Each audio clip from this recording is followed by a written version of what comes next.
looked, and behold a pale horse, and his name that sat on him was Death, and hell followed with him. And power was given unto them over the fourth part of the earth, to kill with sword, and with hunger, and with death, and with the beasts of the earth.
Bring me no more reports. Let them fly all, till Burnham Wood removed to Dunsinane.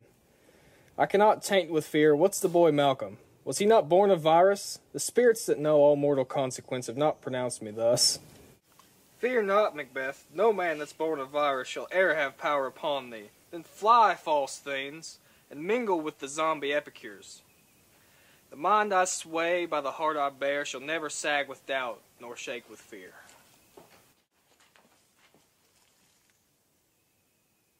The devil damn thee black, thou cream-faced loon. Where goest thou, that goose look? There's 10,000. Geese, villain! Walker, sir. Prick thy face and overred thy fear, thou lily-livered boy. What walker's patch? Death of thy soul, those linen cheeks of thine. Our counselors to fear. What soldiers, way face? The zombie force so please you. Take thy face hence.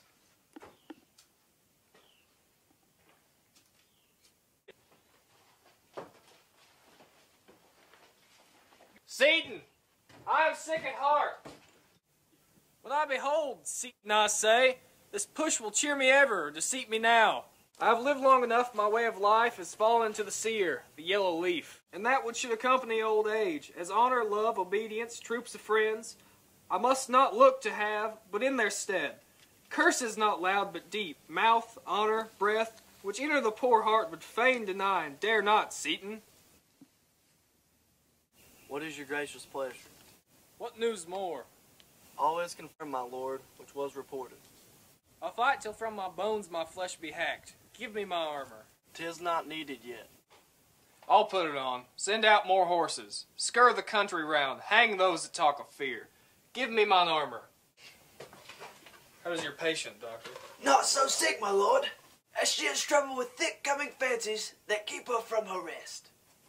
Cure her of that. Canst thou not minister to a mind diseased? Pluck from the memory a rooted sorrow. Raise out the written troubles of the brain, and with some sweet oblivious antidote cleanse the stuffed bosom of that perilous stuff which weighs upon the heart. Therein the patient must minister to himself. Throw physic to the dogs. I'll none of it. Come, put mine armor on. Give me my staff. Seaton, send out. Doctor the Thanes fly from me. Come, sir, dispatch. If thou couldst, doctor, cast the water of my land, find her disease, and purge it to a sound and pristine health. I would applaud thee to the very echo that should applaud again. Pull it off, I say. What rhubarb zyme or what purgative drug would scour these walkers hence? Hearest thou of them? Oh, my good lord, your royal preparation makes us hear something. Bring it after me. I will not be afraid of death and bane, till Burnham Forest come to Dunsinane. Why, from Dunsinane away and clear. Prophet again should hardly draw me here. Cousins, I hope the days are near at hand, that Chambers will be safe. We doubt it nothing. What wood is this before us? The wood of Burnham. Let every soldier hew him down a bow, declare it before him. Thereby shall we shadow the numbers of our host and make discovery. Ere in report to us. It shall be done. We learn no other but the confident tyrant keeps still in Dunsinane, and we will endure our setting down before it. 'Tis his main hope, for where there is advantage to be given. Both more and less have given him the revolt, and none serve with him but constrained things whose hearts are absent too. Let our singers attend the true event, and put we on industrious soldiership. The time approaches that will with due decision make us know, or we shall say we have and what we owe. Thoughts speculative that unsure hopes relate, but certain issue strokes must arbitrate, toward which advance the war.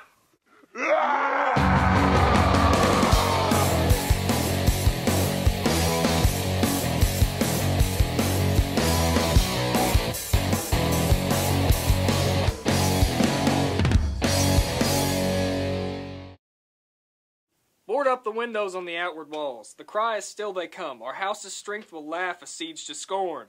Here let them lie till famine and the ague eat them up. Were they not forced with those that should be ours, we might have met them dareful, beard to beard, and beat them backward home.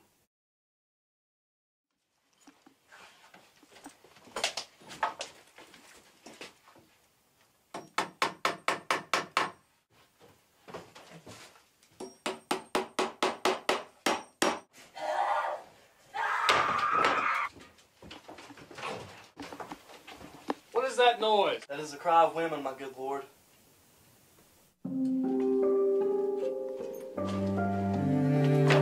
I'd almost forgot the taste of fears. Time has been my senses would have cooled to hear a night shriek of my fellowed hair. When in dismal treatise ruse and stir his life were an end. I have supped full with horrors. Direness familiar to my slaughterous thoughts cannot once start me. Wherefore was that cry? The queen, my lord, is dead. Tomorrow, tomorrow, tomorrow creeps in this petty face. Day, last syllable.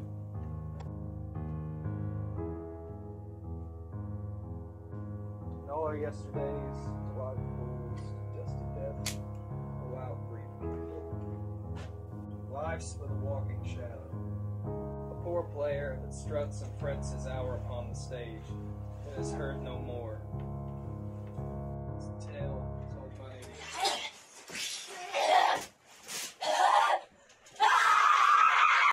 full of shout and fury,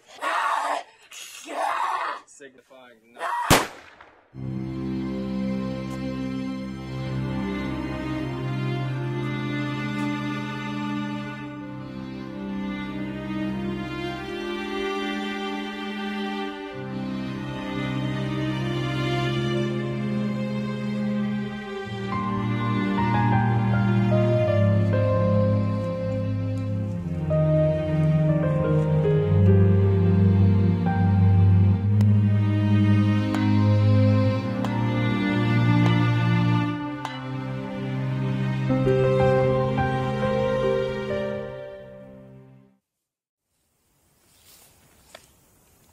Thou comest to use thy tongue, thy story quickly.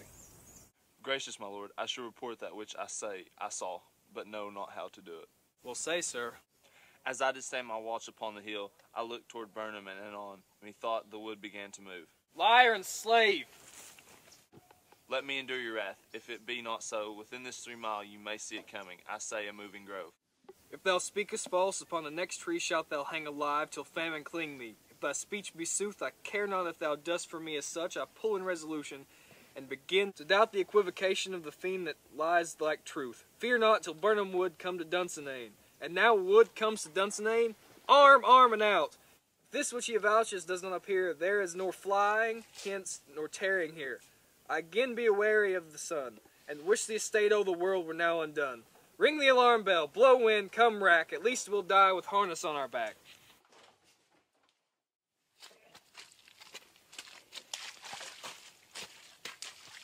Now, near enough, your leafy screens throw down, and show like those you are. You, worthy uncle, shall, with my cousin, You're right, noble son. Lead our first battle, worthy Macbeth. And we shall take upon what else remains to do, according to our order. Fare you well. Do we but find the tyrant's power tonight, let us be beaten if we cannot feast. Make all our trumpets speak! Give them all breath! Those glamorous harbingers of blood and death!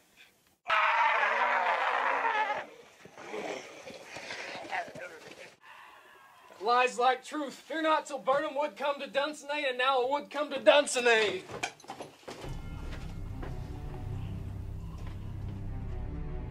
Tied me to a stake. I cannot fly, but bear-like I must fight the course. What's he that was not born of virus? Such a one am I to fear, or none.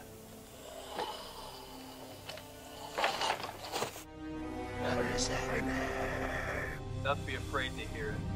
Know thou thou callest thyself a hotter name than any in hell. My name's Macbeth. The devil himself could not pronounce it a title more hateful to my ear.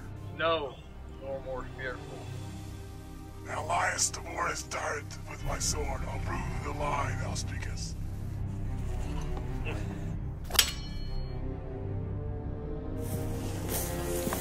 Thou wast born of virus, but swords I smile at, weapons laugh to scorn. Brandished by a man that's of a virus born.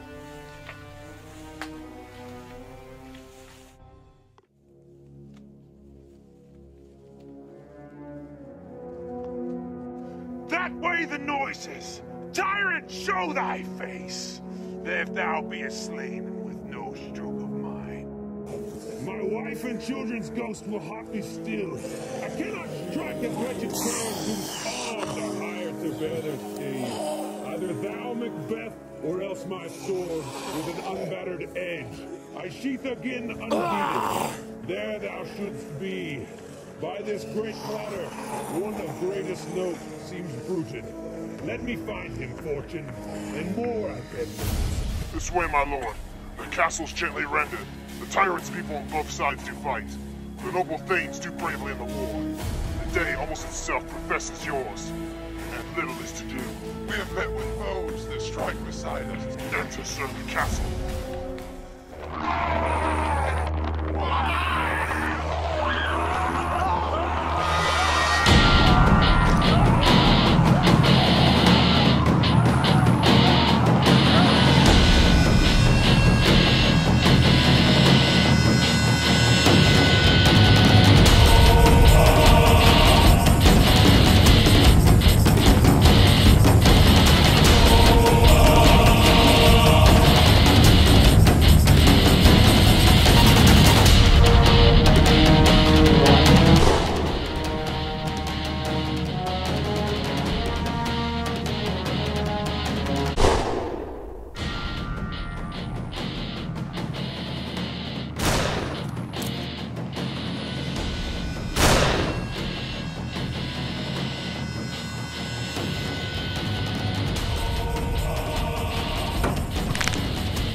Why should I play the Roman fool and die on mine own sword, while I see lives, the gashes, do better upon them?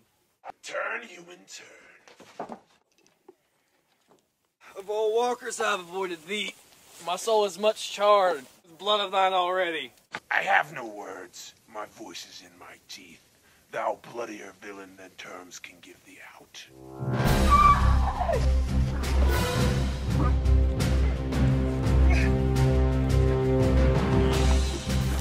Resist labor, as easy mayest thou the entrenchment air. With thy keen teeth and presses, make me bleed. Let fall thine hands on vulnerable crests. I bear a charmed life, which must not yield to one of virus born.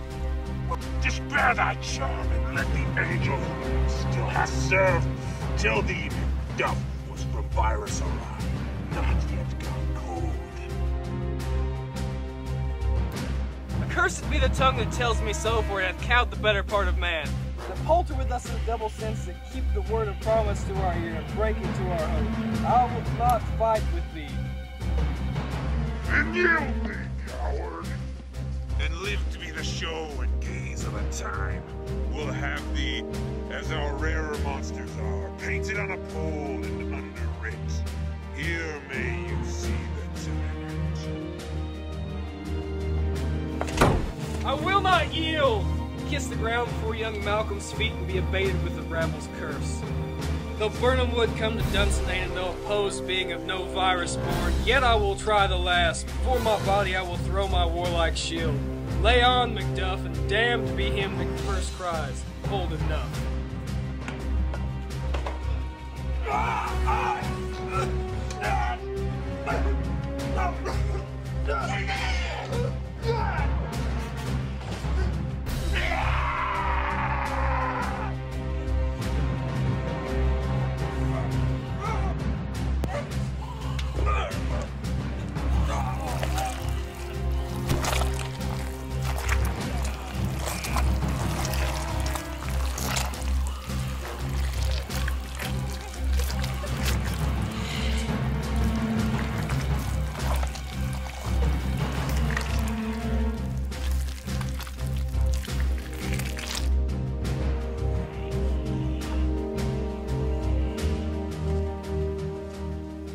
I would the friends we missed be safe arrived.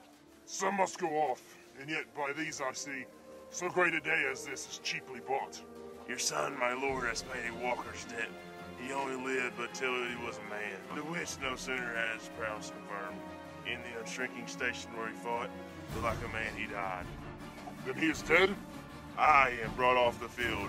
Your cause of sorrow must not be measured by his worth, but for then it hath no end. Had he his hurts before? Aye, on the front.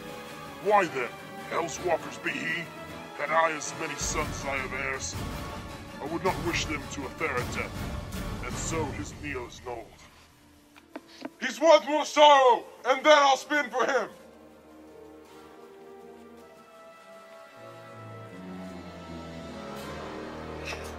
He's worth no more. They say he parted well and paid his score, and so hell be with him. Here comes newer comfort. Hail, King, for so thou art. Behold where stands the usurper's cursed head. The time is free. I see thee compassed with thy kingdom's pearl. That speak my salutation in their minds, whose voice I desire, aloud with mine. Hail, King of Scotland!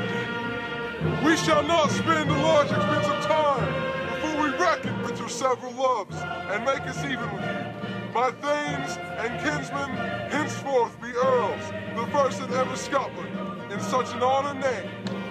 What's more to do, which will be planted newly with time, as calling home our exiled friends abroad that fled the snares of watchful tyranny, producing forth the cruel menaces of this dead butcher and his fiend-like queen, who, as 'tis thought by self and violent hands, took off her life.